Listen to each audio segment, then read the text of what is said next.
Hello. Hello. We are MDT. That stands for Motorcycle Display Team. I was going to try and say something hilarious and off the cuff then, but that wasn't going to happen. And during this time of enforced staying at home, we've decided that we're going to go through the 1001 albums you should listen to before you die. So we're listening to one of those every weekday. And this is us talking about those albums. Okay, what was the first album we listened to? Monday. First one we listened to last week was Boston by Boston, who are Boston's answer to Chicago.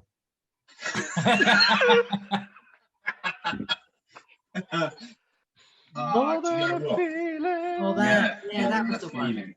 More than a feeling. Morgan's. And then there was that song called Foreplay, and it was really long, and I didn't get it.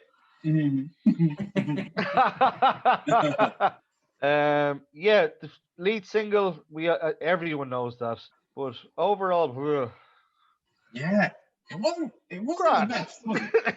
It was like, I didn't need to hear it before I died. No, I could have died and not heard that. Yeah, I got to be honest, this whole week was just bleh. All the What a precursor, but it was. I'll say this: that was a good way to kick it off. The first track on that is a tune. There's no way around it. More than a feeling. Right. Okay. Yeah. So overall, I gave it 3 stars out of 5. Just the playing on it was great. The production on it was great. The songs I did for. I think I might have put it on again once since, and I got bored. Next album, Jimmy Smith, Back at the Chicken Shack. This was cool. Yeah. I enjoyed this. And I don't like jazz. I didn't even realize it was jazz initially. I just thought, I like this. And then it kind of, and I found myself, Somebody going absolutely like ape shit on a Hammond organ. It was brilliant. Yeah. Yeah. He went proper Mark Revelate on this. It was brilliant.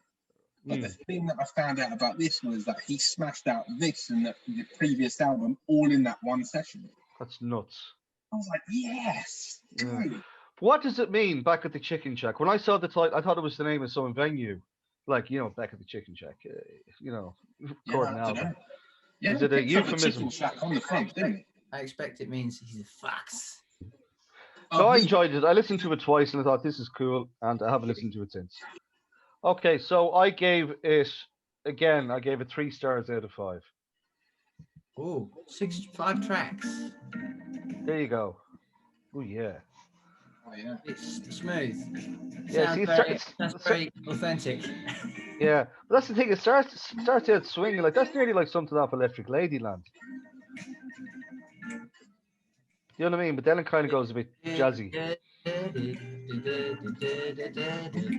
Yeah, that sounds like a standard, doesn't it?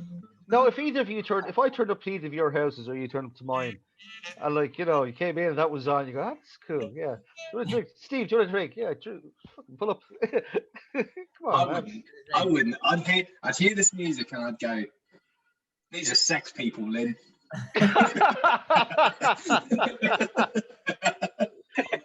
On that blue note.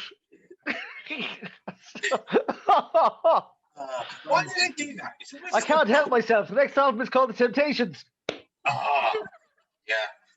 You couldn't find this album. It wasn't on Spotify UK. I have Cloud 9 by The Temptations.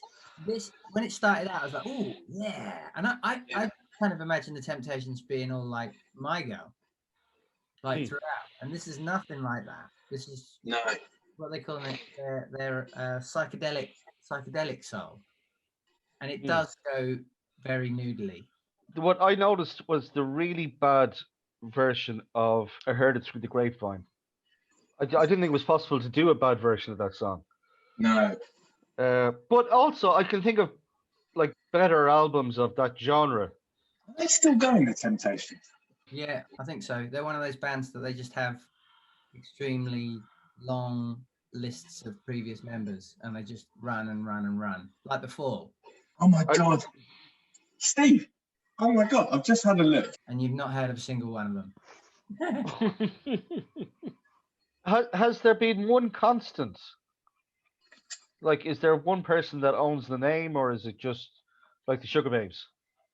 Yeah, Otis Williams. Otis Williams is the only constant. It's like His nickname is Big Daddy. there's some crazy instrumentation going on there, but the Temptations are described as a vocal group. All that music. Right. Okay. So I guess, you know, if that was the only Temptations record I ever heard, I wouldn't be seeking out more. My favourite Temptations record is probably the best of. The best of the Temptations. Yeah. I Which think, is called Give In. yeah.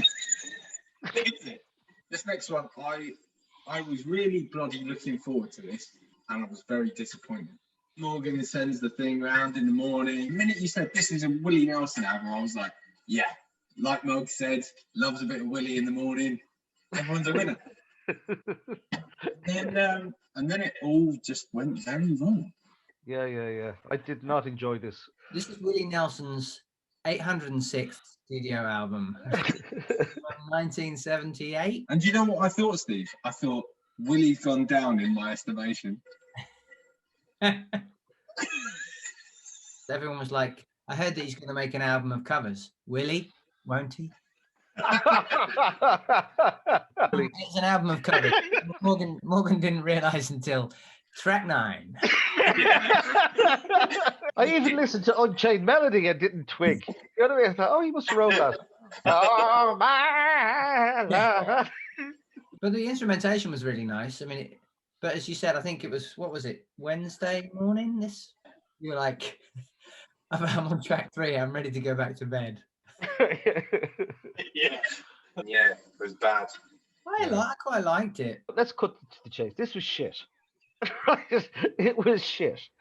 I don't know why anyone bought it or liked it. It got good reviews at the fucking time as well. In fact, I'm pissed off at myself because I saw that I gave it a 2. I didn't give it a 1 because of all the other songs he wrote before. But he didn't mention Quincy Jones. He definitely produced the whole record.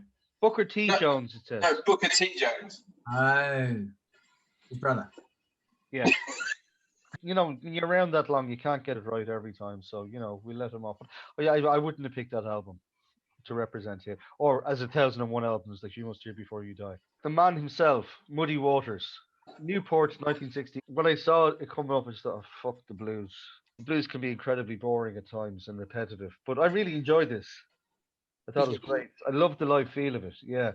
Baby, please don't go. Is that his song then? I thought that was them. Them did a cover of it. And the rumor was for years that Jimmy Page played the lead guitar on it. But it's not Jimmy Page. I think it's just one of them. As soon as you hear that sound, I got my brand on you. you feel like you're in a film. It just goes on and on and on and on and on and on. Number 7, I've got my mojo working. Number 8, got my mojo working. Still working. Yeah. My mojo's at an employment tribunal. Hashtag mojo 2. I enjoyed it. I listened to it a few times, but I listened to it again. Probably take 1 or 2 of those tracks and put them on mixes or something. If you were there, you would be blasted out of your brain. You'd be. It would be a good laugh. That was the last. I gave Muddy a 4. I gave Muddy a 3 in that one. If I was a scoring man, I'd give it 2.5.